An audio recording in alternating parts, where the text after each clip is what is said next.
একটা router update দিতে গিয়ে হঠাৎ কারেন্ট চলে গেল।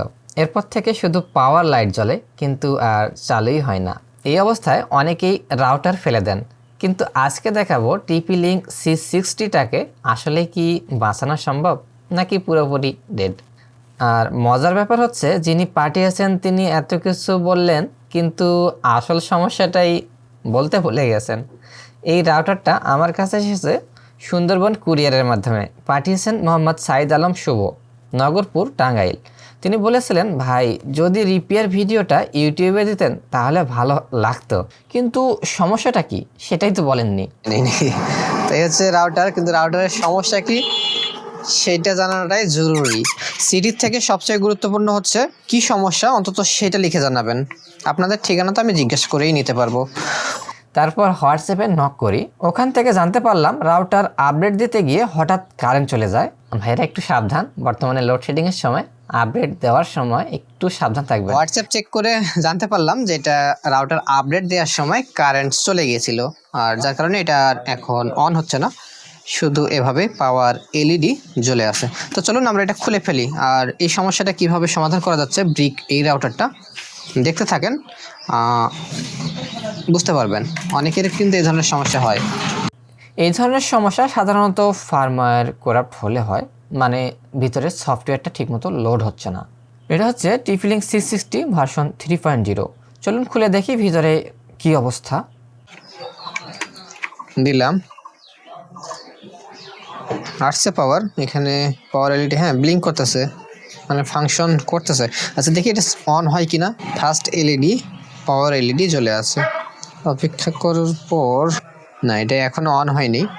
না, এখনো অন হয়নি। অন হলে পাশে থাকা এই যে ওয়াইফাই এলইডি, এই এলইডিগুলো জ্বলে ওঠার কথা। আচ্ছা ঠিক আছে, তারপরে আমরা হচ্ছে চেক করে দেখে নিই যে এটার ওয়াইফাইটা আসছে কিনা। দেখেন, দেখতে পাচ্ছেন আসে না। আর TP-Link নামে যে ওয়াইফাইটা দেখা যাচ্ছে এটা অনেক দূরে, এটা এটার না। ইনকারেক্ট পাসওয়ার্ড, ওটা অন্য।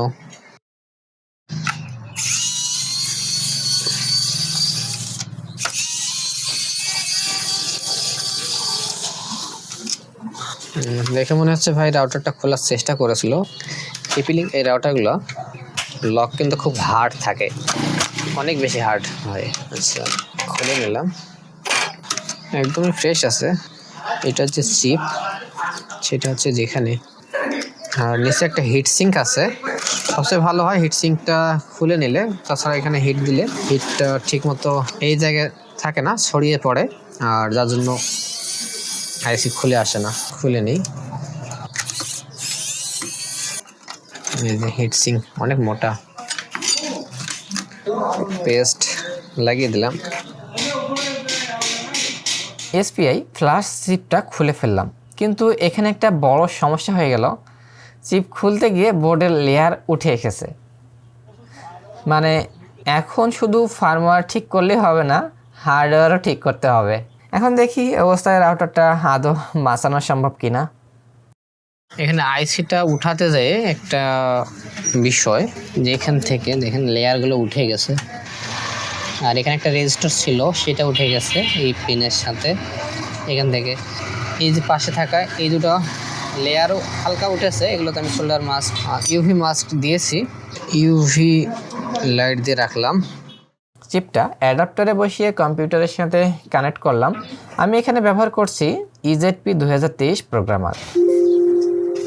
এটা চিপ সাইজ হচ্ছে 8 মেগাবাইট ডিটেক্ট করছে। চিপটা প্রথমে একদম ফাঁকা করে নেই ইরেজ দিয়ে। তারপর TP-Link C60 এর অফিসিয়াল স্টক ফার্মওয়্যার ডাম্প ফাইলটা রাইট করে থেকে দিলাম। যে সফটওয়্যারটা আমি দিব এখানে, এটা হচ্ছে C60 ভার্সন 3.0 নিউ 100% ওকে লেখা আছে এই সফটওয়্যারটা। এই যে এটা 8 মেগাবাইট। তো ডাবল ক্লিক করে ওপেন করে নিলাম, আর অটো, এরপর সফটওয়্যারটা রাইট হচ্ছে। আচ্ছা অটো কমপ্লিট, তার মানে রাইট কমপ্লিট হয়ে গেছে। রাইট কমপ্লিট হওয়ার পর ভেরিফাই, সব কিছুই নিশ্চিত হলাম। এবার আবার চিপটা বোর্ডে বসাতে হবে। এমন এক সময় এই কাজটা করা হচ্ছে যে সময় সূর্যের আলো ঠিক সামনে থেকে আমাদের এখানে আসলে প্রবেশ করে, আর দোকানে আর কি। তো সেই সময় ভিডিও রেকর্ডের একটু প্রবলেম, এই যে হাত লাল হয়ে গেছে একদম, দেখতে পাচ্ছেন। তো যাই হোক, আমি কাজটা দেখানোর চেষ্টা করতেছি আপনাদের, যদি ভালো লাগে দেখেন।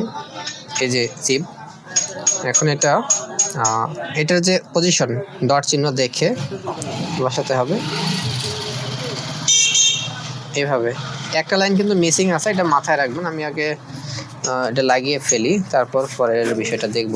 যেহেতু নতুন করে ফরম্যাটটা রাইট করে দিলাম, যেহেতু লেয়ার উঠেছিল তাই ট্র্যাকগুলো ঠিক করে নিতে হয়েছে। এখানে একটা রেজিস্টারও উঠে গিয়েছিল।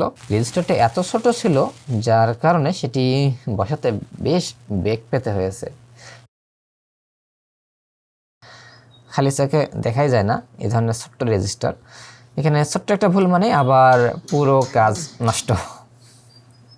আচ্ছা, এবার দেখি রাউটার চালু হয় কিনা।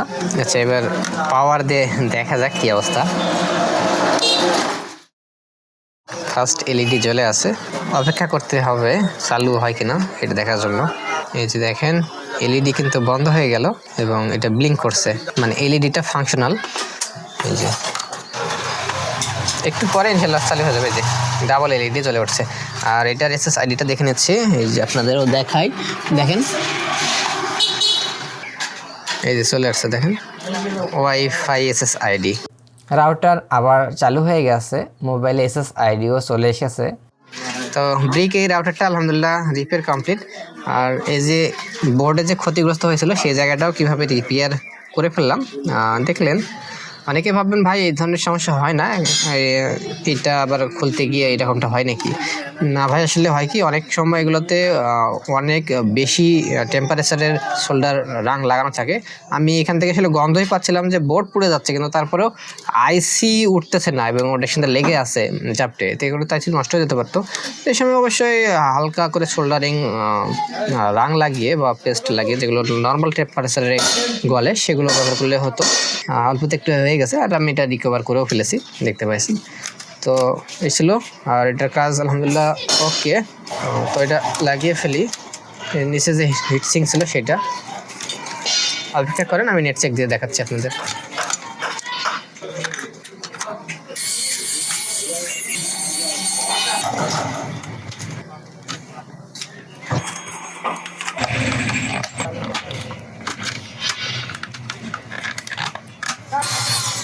এবার কনফিগার করে নেটও চেক করে দেখি, নেটও একদম স্বাভাবিকভাবে চলছে।